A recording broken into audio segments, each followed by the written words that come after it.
ओम शांति ओम शांति ओम शांति। আজি 5-10-2025 প্ৰাতমুৰলী ওম শান্তি অব্যক্ত বাপ দাদা ৰিভাইজ মুৰলী 3-3-2007 মুৰলী হয়। পৰমাত্মা সংগত জ্ঞানৰূপী ফাকুগুৰি গুণ আৰু শক্তিসমূহৰ ৰং লগোৱাটোৱে সঁচা হোলী উদযাপন কৰা। আজি বাপ দাদাই নিজৰ সবাতোকৈ সৌভাগ্যশালী আৰু পবিত্ৰতম সন্তানসকলৰ সৈতে মিলন উদযাপন কৰিবলৈ আহিছে। জগতৰ লোকেতো যিকোনো উৎসৱ কেৱল উদযাপন কৰে, কিন্তু তোমালোক সন্তানসকলে কেৱল উদযাপন নকৰা। উদযাপন অৰ্থাৎ তেনেকুৱা হোৱা। তোমালোক হোলী অৰ্থাৎ পবিত্ৰ আত্মা হৈ গ'লা। তোমালোক সকলো কেনেকুৱা আত্মা? হোলী অৰ্থাৎ মহান পবিত্ৰ আত্মা। জগতৰ লোকেতো শৰীৰ স্থূল ৰঙেৰে ৰঙীন কৰে, কিন্তু তোমালোক আত্মাসকলে আত্মাক কি ৰঙেৰে ৰঙীন কৰিছা? সকলোতকৈ ভালতকৈও ভাল ৰং কি? অবিনাশী ৰং কি তোমালোকে জানা? তোমালোক সকলোৱে পৰমাত্মা সংগৰ ৰং আত্মাক লগালা, যাৰ দ্বাৰা আত্মা পবিত্ৰতাৰ ৰঙত ৰঙীন হৈ গ'ল। এই পৰমাত্মা সংগৰ ৰং কিমান মহান আৰু সহজ। সেয়েহে পৰমাত্মা সংগৰ মহত্ব এতিয়া অন্তিমতো সৎসংগৰ মহত্ব আছে। সৎসংগৰ অৰ্থই হ'ল পৰমাত্মা সংগত থকা, যি সকলোতকৈ সহজ আৰু উচ্চতকৈও উচ্চ। তেনেকৈ সংগত থকাটো কঠিন হয় জানো?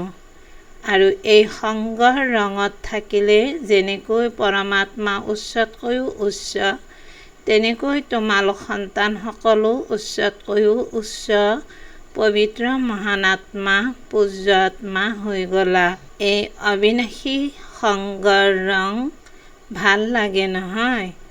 জগতৰ লোকে কিমান প্ৰয়াস কৰে পৰমাত্মাৰ সংগটো বাদেই দিয়া, কেৱল স্মৰণ কৰিবলৈ কিমান পৰিশ্ৰম কৰে। কিন্তু তোমালোক আত্মাসকলে পিতাক জানিলা? অন্তৰেৰে ক'লা মোৰ বাবা। পিতাই ক'লে মোৰ সন্তান, আৰু ৰং লাগি গ'ল। পিতাই কি ৰং লগালে? জ্ঞানৰূপী ফাকুগুৰি লগালে, গুণৰ ৰং লগালে, শক্তিৰ ৰং লগালে, যাৰ দ্বাৰা তোমালোকতো দেৱতা হৈ গ'লা। কিন্তু এতিয়া কলিযুগৰ অন্তলৈকেও তোমালোকৰ পবিত্ৰ চিত্ৰ দেৱ আত্মাৰ ৰূপত পূজা কৰা হয়। পবিত্ৰ আত্মা বহুত হয়, মহান আত্মা বহুত হয়, ধৰ্ম আত্মা বহুত হয়, কিন্তু তোমালোকৰ পবিত্ৰতা দেৱ আত্মাৰ ৰূপত আত্মাও পবিত্ৰ হয়, আৰু আত্মাৰ লগতে শৰীৰো পবিত্ৰ হয়। ইমান শ্ৰেষ্ঠ পবিত্ৰতা আহিল কেনেকৈ? কেৱল সংগৰ ৰঙেৰে। তোমালোক সকলোৱে গৌৰৱেৰে কোৱা। যদি কোনোবাই তোমালোকক সোধে পৰমাত্মা ক'ত থাকে? পৰমধামততো আছেই, কিন্তু এতিয়া সংগমত পৰমাত্মা তোমালোকৰ লগত ক'ত থাকে? তোমালোকে কি উত্তৰ দিবা? পৰমাত্মাৰ এতিয়া আমাৰ পবিত্ৰ আত্মাসকলৰ অন্তৰ আসনেই ভাল লাগে। এনেকুৱা হয় নহয়? তোমালোকৰ অন্তৰত পিতা থাকে, তোমালোক পিতাৰ অন্তৰত থাকা। যিসকল থাকা তেওঁলোকে হাত দাঙা। থাকানে? সকলোৱে হাত দাঙিলে। বাৰু, বহুত ভাল। গৌৰৱেৰে কোৱা পৰমাত্মাৰ মোৰ অন্তৰৰ বাহিৰে আৰু কতো ভাল নালাগে, কিয়নো সংযুক্ত হৈ থাকা নহয়। সংযুক্ত হৈ থাকানে? বহুত সন্তানে সংযুক্ত হৈ থাকোঁ বুলি কৈও সদায় পিতাৰ সান্নিধ্যৰ লাভ নলয়। সংগী কৰিতো লৈছা, দৃঢ় হয়। মোৰ বাবা বুলি ক'লা, গতিকে সংগী কৰিতো ল'লা, কিন্তু সকলো সময়ত সান্নিধ্যৰ অনুভৱ কৰা। এই ক্ষেত্ৰত পাৰ্থক্য আহি যায়। ইয়াত বাপ দাদাই দেখিবলৈ পায় যে ক্ৰমানুসৰি লাভ লয়। কাৰণ কি? তোমালোক সকলোৱে ভালকৈ জানা, বাপ দাদাই আগতেও শুনাইছে, যদি অন্তৰত ৰাৱণৰ কিবা পুৰণা সম্পত্তি, পুৰণা সংস্কাৰৰ ৰূপ থাকি গৈছে, তেন্তে ৰাৱণৰ বস্তু পৰৰ বস্তু হৈ গ'ল নহয়। পৰৰ বস্তু কেতিয়াও নিজৰ ওচৰত ৰখা নহয়, উলিয়াই দিয়া হয়। কিন্তু বাপ দাদাই দেখিছে, বাৰ্তালাপত শুনায়ো যে সন্তানসকলে কি কয়, বাবা মই কি কৰোঁ, মোৰ সংস্কাৰে এনেকুৱা, এয়া জানো তোমালোকৰ যে মোৰ সংস্কাৰ বুলি কোৱা। এনেকৈ কোৱাটো ঠিক যে মোৰ পুৰণা সংস্কাৰ, মোৰ স্বভাৱ বুলি কোৱাটো ঠিক হয়নে? ঠিক হয়নে? যিসকলে ঠিক বুলি ভাবা তেওঁলোকে হাত দাঙা। কোনেও দাঙা নাই, তেন্তে কোৱা কিয়? ভুলতে কৈ দিয়া নেকি? যিহেতু জীৱন্তে মৰি গ'লা, তোমালোকৰ এতিয়া উপাধি কি? পুৰণা জন্মৰ উপাধি আছে নে বিকেৰ উপাধি আছে? নিজৰ উপাধি কি লিখা? বিকে নে অমুক অমুক? যিহেতু জীৱন্তে মৰি গ'লা, তেন্তে পুৰণা সংস্কাৰ মোৰ সংস্কাৰ কেনেকৈ হ'ল? এই পুৰণা সংস্কাৰটো আনৰ সংস্কাৰ, মোৰতো নহয়। তেন্তে এই হোলীত কিবাটো জ্বলাবা নহয়। হোলীত জ্বলায়ো আৰু ৰঙো লগায়। তেন্তে তোমালোক সকলোৱে এই হোলীত কি জ্বলাবা? মোৰ সংস্কাৰ। এইটো নিজৰ ব্ৰাহ্মণ জীৱনৰ অভিধানৰ পৰা সমাপ্ত কৰিবা। জীৱনো এক অভিধান হয় নহয়। গতিকে এতিয়া কেতিয়াও সপোনতো এনেকৈ নাভাবিবা। সংকল্পৰ কথাটো বাদেই দিয়া, কিন্তু পুৰণা সংস্কাৰক মোৰ সংস্কাৰ বুলি মানি লোৱা, এইটো সপোনতো নাভাবিবা। এতিয়াতো যি পিতাৰ সংস্কাৰ, সেয়া তোমালোকৰ সংস্কাৰ। সকলোৱে কোৱা নহয় যে আমাৰ লক্ষ্য হ'ল পিতাৰ সমান হোৱা। তেন্তে সকলোৱে নিজৰ অন্তৰত দৃঢ় সংকল্পৰ এইটো প্ৰতিজ্ঞা নিজৰ সৈতে কৰিলানে? ভুলতো মোৰ বুলি নকবা, মোৰ বুলি কোৱা নহয়। সেয়েহে যি পুৰণা সংস্কাৰ আছে, সেইবোৰে সুবিধা লয়। যেতিয়া মোৰ বুলি কোৱা, তেন্তে সেয়া বহি যায়, ওলাই নাহে। বাপ দাদাই সকলো সন্তানক কোনটো ৰূপত চাব খোজে জানা নহয়, মানিও লোৱা। বাপ দাদাই প্ৰতিগৰাকী সন্তানক প্ৰকৃতিৰ আসনধাৰী, স্বৰাজ্য অধিকাৰী ৰজা সন্তান, অধীন সন্তান নহয়, ৰজা সন্তান, নিয়ন্ত্ৰণ শক্তি, প্ৰশাসন শক্তি, মাষ্টৰ সৰ্বশক্তিমান ৰূপত চাই আছে। তোমালোকে নিজৰ কোনটো ৰূপ চোৱা? এয়াই নহয় ৰাজ্য অধিকাৰী হোৱা নহয়, অধীনটো নোহোৱা নহয়। তোমালোক সকলো অধীন আত্মাসকলক অধিকাৰী কৰি তোলোতা হোৱা। আত্মাসকলৰ প্ৰতি দয়াশীল হৈ অধীনৰ পৰা তেওঁলোককো অধিকাৰী কৰি তোলোতা হোৱা। তোমালোক সকলোৱে হোলী উদযাপন কৰিব আহিছা নহয়। বাপ দাদাও আনন্দিত হৈছে যে সকলোৱে স্নেহৰ বিমানেৰে আহি উপস্থিত হৈ গৈছে। সকলোৰে ওচৰত বিমান আছে নহয়। বাপ দাদাই সকলো ব্ৰাহ্মণক জন্মতে মনৰ বিমান উপহাৰ হিচাপে দিছে। তেন্তে সকলোৰে ওচৰত মনৰ বিমান আছেনে? বিমানত পেট্ৰল ঠিকে আছেনে? পাখি ঠিকে আছেনে? যন্ত্ৰচালিত কৰাৰ আধাৰ ঠিকে আছেনে? পৰীক্ষা কৰা নে? এনেকুৱা বিমান যি তিনিও লোকলৈ ছেকেণ্ডত যাব পাৰে। যদি সাহস আৰু উৎসাহ উদ্দীপনাৰ দুয়োখন পাখি যথাৰ্থ ৰূপত আছে, তেন্তে 1 ছেকেণ্ডত যন্ত্ৰচালিত হ'ব পাৰে। যন্ত্ৰচালিত কৰাৰ চাবি কি? মোৰ বাবা। মোৰ বাবা, মোৰ বাবা বুলি কোৱা। তেতিয়া মন যলৈ যাব খোজে তাতে গৈ উপস্থিত হ'ব পাৰে। দুয়োখন পাখি ঠিক হ'ব লাগে। সাহস কেতিয়াও এৰিব নালাগে, কিয় বাপ দাদাৰ প্ৰতিশ্ৰুতি আছে, বৰদান আছে। তোমালোকৰ সাহসৰ এখোজ আৰু পিতাৰ 1000 খোজ সহায়। যেনেকুৱাই কঠোৰ সংস্কাৰ নহওক, সাহস কেতিয়াও নেহেৰুৱাবা, কাৰণ সৰ্বশক্তিমান পিতা সহায়কাৰী হয় আৰু সংযুক্ত হৈ আছে, সদায় হাজিৰ আছে। তোমালোকে সাহসেৰে সৰ্বশক্তিমান সংযুক্ত পিতাৰ ওপৰত অধিকাৰ ৰাখা আৰু দৃঢ় হৈ থাকা। হ'বই, পিতা মোৰ, মই পিতাৰ, এই সাহস পাহৰি নাযাবা। তেতিয়া কি হ'ব, কেনেকৈ কৰোঁ এইটো যি সংকল্প উদয় হয়, সেই কেনেকৈ শব্দটি সলনি হৈ এনেকৈ হৈ যাব। কেনেকৈ আৰম্ভ কৰোঁ, কি কৰোঁ নহয়, এনেকৈ হৈয়ে আছে। ভাবা, কৰিতো আছোঁ, হ'বতো লাগে, পিতাই সহায়তো কৰিব, হৈয়ে আছে। দৃঢ় নিশ্চয় বুদ্ধিসকলক সহায় কৰিবৰ বাবে পিতা বান্ধ খাই আছে। কেৱল ৰূপ অলপ সলনি কৰি দিয়া, পিতাৰ ওপৰত অধিকাৰ ৰাখা, কিন্তু ৰূপ সলনি কৰি দিয়া। পিতা আপুনিতো সহায় কৰিব নহয়, আপুনিতো বান্ধ খাই আছে নহয়। গতিকে না লগাই দিয়া, অৰ্থাৎ অনিশ্চিত হৈ যোৱা। নিশ্চয় বুদ্ধি নিশ্চিত বিজয় হৈয়ে আছে, কিয়নো বাপ দাদাই প্ৰত্যেক সন্তানক জন্মতে কপালত বিজয়ৰ তিলক লগাই দিয়ে। দৃঢ়তাক নিজৰ তীব্ৰ পুৰুষাৰ্থৰ চাবি কৰি লোৱা। পৰিকল্পনা বহুত ভাল কৰা। বাপ দাদাই যেতিয়া আত্মিক বাৰ্তালাপ শুনে, আত্মিক বাৰ্তালাপ বহুত সাহসৰ কৰা।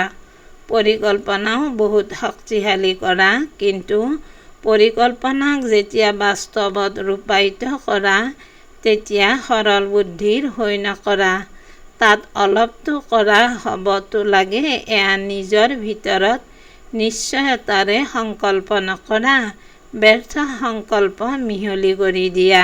এতিয়া সময় অনুসৰি সৰল বুদ্ধিৰ হৈ সংকল্পক সাকাৰ ৰূপত আনা। অলপো দুৰ্বল সংকল্প জাগ্ৰত নকৰিবা। স্মৃতিত ৰাখিবা যে এতিয়া এবাৰ কৰা নাই, অনেকবাৰ কৰা হৈছে, কেৱল পুনৰাবৃত্তি কৰি আছোঁ। স্মৃতিলৈ আনা, কিমান বাৰ কল্প বিজয়ী হৈছোঁ, অনেকবাৰৰ বিজয়ী হওঁ। বিজয় অনেক কল্পৰ জন্মসিদ্ধ অধিকাৰ। এইটো অধিকাৰেৰে নিশ্চয় বুদ্ধিৰ হৈ দৃঢ়তাৰ চাবি লগোৱা। বিজয় তোমালোক ব্ৰাহ্মণ সন্তানসকলৰ বাহিৰে আন কলৈ যাব? বিজয় তোমালোক ব্ৰাহ্মণ আত্মাসকলৰ জন্মসিদ্ধ অধিকাৰ। ডিঙিৰ মালা নিচা আছে নহয়, হ'ব নহ'ব নহয়, হৈয়ে আছে। ইমান নিশ্চয় বুদ্ধিৰ হৈ প্ৰতিটো কাৰ্য কৰা, বিজয় নিশ্চিত হৈ আছেই। এনেকুৱা নিশ্চয় বুদ্ধিৰ আত্মাসকলে এইটোৱেই নিচা ৰাখা যে বিজয় হৈ আছেই, হয়নে নহয়? এনেকুৱা নহয়, হৈ আছেই, এইটোৱেই নিচা ৰাখা। বিজয়ী হৈছিলা, হৈ আছা আৰু হ'বা। এনেকুৱা হ'লি হোৱা নহয়, পবিত্ৰতমো হোৱাই। জ্ঞানৰূপী ফাকুগুড়িৰ হোলী পিতাৰ লগত খেলিলা, এতিয়া আৰু কি খেলিবা? বাপ দাদাই দেখিছে যে সকলোৰে গৰিষ্ঠ সংখ্যকৰ উৎসাহ উদ্দীপনা বহুত ভালকৈ জাগে। এইটো কৰিম, এয়া হৈ যাব। বাপ দাদাও বহুত হৰ্ষিত হয়, কিন্তু এই উৎসাহ উদ্দীপনা যাতে সদায় জাগ্ৰত হৈ থাকে। কেতিয়াবা সুপ্ত হৈ যায়, কেতিয়াবা জাগ্ৰত হৈ যায়। সুপ্ত হৈ যাতে নাযায়, জাগ্ৰত হৈয়ে থাকে, কিয়নো গোটেই সংগম যুগেই তোমালোকৰ উৎসৱ। তেওঁলোকেতো কেতিয়াবা উৎসৱ এইকাৰণে উদযাপন কৰে, কিয়নো বহুত সময় দুশ্চিন্তাত থাকে নহয়। সেয়েহে ভাবে উৎসাহত নাচোঁ, গাওঁ, খাওঁ, তেতিয়া সলনি হ'ব। কিন্তু তোমালোকৰ ওচৰতো প্ৰতিটো ছেকেণ্ড নচা আৰু গোৱা আছেই। তোমালোকে সদায় মনৰ আনন্দৰে নাচি থকা নহয় নে নহয়? নাচা আনন্দত নাচিব জানানে? নাচিব জানানে? যিসকলে জানা তেওঁলোকে হাত দাঙা। নাচিব জানা? বাৰু জানা যদি তেন্তে অভিনন্দন। সদায় নাচি থাকা নে কেতিয়াবা কেতিয়াবা? বাপ দাদাই এই বছৰৰ ঘৰৰ কাম দিছিল দুটা শব্দ কেতিয়াও নাভাবিবা কেতিয়াবা কিবা। সেয়া কৰিলানে? নে এতিয়া কেতিয়াবা আছে? কেতিয়াবা কিবা সমাপ্ত। এই নচাটো ভাগৰ লগাৰ কোনো কথাই নাই। লাগিলে শুই থাকা, কাম কৰি থাকা, খোজ কাঢ়ি থাকা বা বহি থাকা, আনন্দৰ নৃত্যটো কৰিব পাৰাই আৰু পিতাৰ প্ৰাপ্তিৰ গীতো গাব পাৰা। গীতো জানা নহয়? এইটো গীতটো সকলোৱে জানা। মুখৰ গীতটো কোনোবাই জানে কোনোবাই নাজানে, কিন্তু পিতাৰ প্ৰাপ্তিৰ পিতাৰ গুণৰ গীত সেয়াটো সকলোৱে জানা নহয়। তেন্তে বছ, প্ৰতিদিনেই উৎসৱ, প্ৰতিটো মুহূৰ্ত উৎসৱ আৰু সদায় নাচা আৰু গোৱা। অন্য কামটো দিয়াই নাই। এই দুটা কামেই আছে নহয়, নাচা আৰু গোৱা। আনন্দ উপভোগ কৰা। বোজা কিয় উঠোৱা? আনন্দ উপভোগ কৰা। নাচা গোৱা বছ। বাৰু হোলীটো উদযাপন কৰিলা নহয়, এতিয়া ৰঙৰ হোলীও উদযাপন কৰিবানে? বাৰু তোমালোককতো ভক্তই নকল কৰিব নহয়। তোমালোকে ভগৱানৰ লগত হোলী খেলা, সেয়েহে ভক্তসকলেও কোনোবা নহয় কোনোবা দেৱতাৰ লগত হোলী খেলি থাকে। বাৰু আজি অনেক সন্তানৰ ইমেইলো আহিছে, পত্ৰও আহিছে, ফোনো আহিছে। যি সাধন আছে তাৰ দ্বাৰা হোলীৰ অভিনন্দন পঠিয়াইছে। বাপ দাদাৰ ওচৰতো যেতিয়াই সংকল্প কৰা তেতিয়াই আহি পায়। কিন্তু চাৰিওফালৰ সন্তানসকলে বিশেষভাৱে স্মৰণ কৰে আৰু কৰিছে। বাপ দাদায়ো প্ৰতিদানত প্ৰত্যেক সন্তানক পদম পদম আশীৰ্বাদ আৰু প্ৰত্যেককে নাম সহিত পদম গুণ অন্তৰেৰে স্নেহ সহিত স্মৰণ কৰি আছে। যেতিয়া বাৰ্তাবাহক যায় তেতিয়া প্ৰত্যেকে নিজৰ নিজৰ ফালৰ পৰা স্মৃতি দিয়ে। যিসকলে দিয়াও নাই বাপ দাদাৰ ওচৰত আহি পাইছেহি। এয়াইতো পৰমাত্মা স্নেহৰ বিশেষত্ব। এই এটি দিন কিমান মৰমৰ। গাঁৱতে আছে বা বহুত ডাঙৰ ডাঙৰ চহৰতে আছে, গাঁৱৰ সকলৰো স্মৃতি সাধন নথকা সত্ত্বেও পিতাৰ ওচৰত আহি পাই যায়। কিয়নো পিতাৰ ওচৰত আধ্যাত্মিক সাধনটো বহুত আছে নহয়। বাৰু আজিকালিৰ যুগত চিকিৎসকে কয় দৰৱ এৰক, ব্যায়াম কৰক। সেয়েহে বাপ দাদায়ো কয় যে যুদ্ধ কৰিবলৈ এৰা, পৰিশ্ৰম কৰিবলৈ এৰা। গোটেই দিনটোত ৫ মিনিট মনৰ ব্যায়াম কৰা। ১ মিনিটত নিৰাকাৰী, ১ মিনিটত আকাৰী, ১ মিনিটত সকলো ফালৰ সেৱাধাৰী, ৫ মিনিটৰ মনৰ এই ব্যায়াম গোটেই দিনটোত ভিন্ন ভিন্ন সময়ত কৰা। তেতিয়া সদায় স্বাস্থ্যৱান হৈ থাকিবা, পৰিশ্ৰমৰ পৰা হাত সাৰি যাবা। হ'ব পাৰে নহয়? মধুবন নিবাসী হ'ব পাৰেনে? মধুবন হৈছে আধাৰ। মধুবনৰ প্ৰকম্পন চাৰিওফালে নিবিচৰাকৈয়ে গৈ পায়। মধুবনত কিবা কথা হ'লে সমগ্ৰ ভাৰতত ঠায়ে ঠায়ে দ্বিতীয় দিনা গৈ পায়। মধুবনত এনে কিবা সাধন লাগি আছে, একো কথা লুকাই নাথাকে, ভালো আৰু পুৰুষাৰ্থৰো। সেয়েহে মধুবনে যি কৰিব তাৰ প্ৰকম্পন স্বত আৰু সহজে বিয়পিব। প্ৰথমে মধুবন নিবাসীয়ে ব্যৰ্থ সংকল্প বন্ধ কৰক। হ'ব পাৰেনে? এয়া আগত বহি আছে নহয়। মধুবন নিবাসী হাত দাঙা। গতিকে মধুবন নিবাসীয়ে পৰস্পৰ এনেকুৱা কিবা পৰিকল্পনা কৰা ব্যৰ্থ সমাপ্ত। বাপ দাদাই এনেকৈ নকয় যে সংকল্পই বন্ধ কৰা, ব্যৰ্থ সংকল্প সমাপ্ত, লাভটো নাই, অশান্তি আছে। হ'ব পাৰেনে? মধুবন নিবাসীয়ে যি ভাবা যে পৰস্পৰ আলচ কৰি এয়া কৰিম, তেওঁলোকে হাত দাঙা। কৰিব লাগে তেন্তে দীঘলকৈ হাত দাঙা, দুয়োখন হাত দাঙা। অভিনন্দন জনাইছোঁ। বাপ দাদাই অন্তৰেৰে আশীৰ্বাদ জনাই আছে। অভিনন্দন জনাইছোঁ। সাহস আছেনে মধুবন নিবাসীৰ?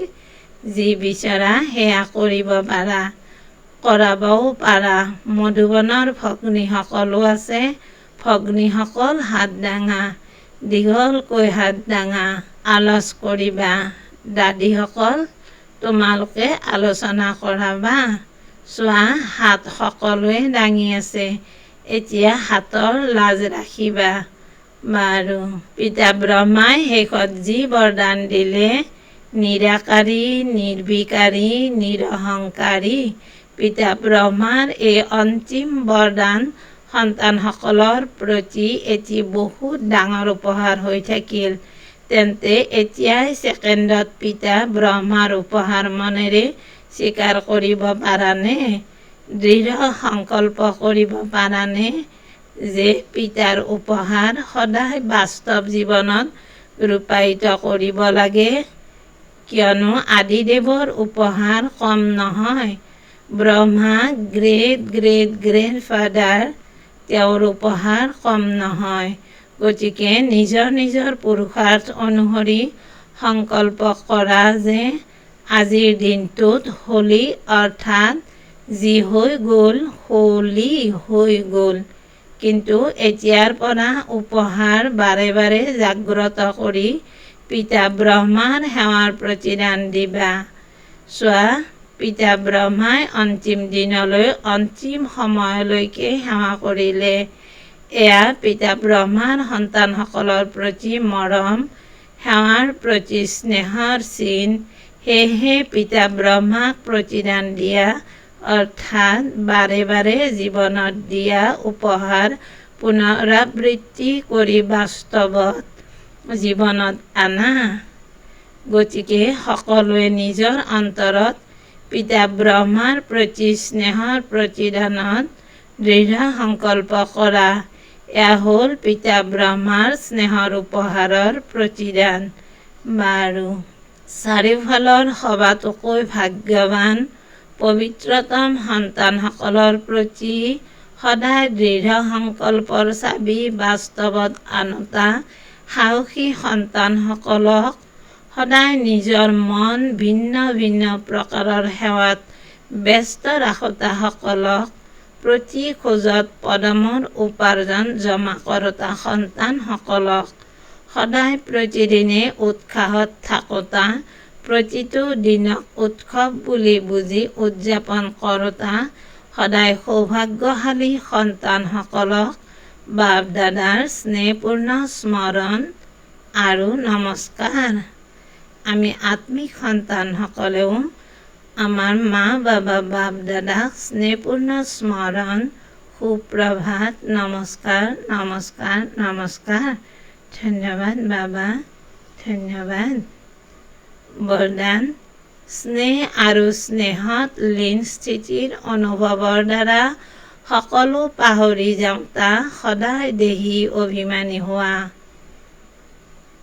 স্নেহ আৰু স্নেহত লীন স্থিতিৰ অনুভৱৰ দ্বাৰা সকলো পাহৰি যাওঁতা সদায় দেহী অভিমানী হোৱা। কৰ্মত, বাণীত, সম্পৰ্ক আৰু সম্বন্ধত স্নেহ আৰু স্মৃতি আৰু স্থিতিত স্নেহত লীন হৈ থাকা। তেতিয়া সকলো পাহৰি দেহী অভিমানী হৈ যাবা। স্নেহে পিতাৰ সমীপ সম্বন্ধত আনে, সৰ্বস্ব ত্যাগী কৰি তোলে। এই স্নেহৰ বিশেষত্বৰে আৰু স্নেহত লীন স্থিতিত থাকিলেই সকলো আত্মাৰ ভাগ্য বা লাভ জগাই তুলিব পাৰা। সেই স্নেহেই ভাগ্যৰূপী তলাৰ চাবি, এয়া মুখ্য চাবি। ইয়াৰ দ্বাৰা যিকোনো দুৰ্ভোগী আত্মাক ভাগ্যশালী কৰি তুলিব পাৰা। শ্লোগান: নিজৰ পৰিৱৰ্তনৰ সময় নিশ্চিত কৰা, তেতিয়া বিশ্ব পৰিৱৰ্তন স্বতঃ হৈ যাব। নিজৰ পৰিৱৰ্তনৰ সময় নিশ্চিত কৰা, তেতিয়া বিশ্ব পৰিৱৰ্তন স্বতঃ হৈ যাব। ওম শান্তি, ওম শান্তি। অব্যক্ত সংকেত: সহযোগী হ'বলৈ হ'লে পৰমাত্মা স্নেহৰ অনুভৱী হোৱা। সহযোগী হ'বলৈ হ'লে পৰমাত্মা স্নেহৰ অনুভৱী হোৱা। মনৰ শক্তিৰ দৰ্পণ হ'ল বাণী আৰু কৰ্ম। অজ্ঞানী আত্মাই হওক বা জ্ঞানী আত্মাই হওক, দুয়োৰে সম্বন্ধ সম্পৰ্কত বাণী আৰু কৰ্ম শুভ ভাৱনা, শুভ কামনা যুক্ত হওক। যাৰ মন শক্তিশালী আৰু শুভ হ'ব, তেওঁৰ বাণী আৰু কৰ্ম স্বতঃ শক্তিশালী শুদ্ধ হ'ব, শুভ ভাৱনা যুক্ত হ'ব। মন শক্তিশালী অৰ্থাৎ স্মৃতিৰ শক্তি শ্ৰেষ্ঠ হ'ব, শক্তিশালী হ'ব, সহযোগী হ'ব। ধন্যবাদ বাবা।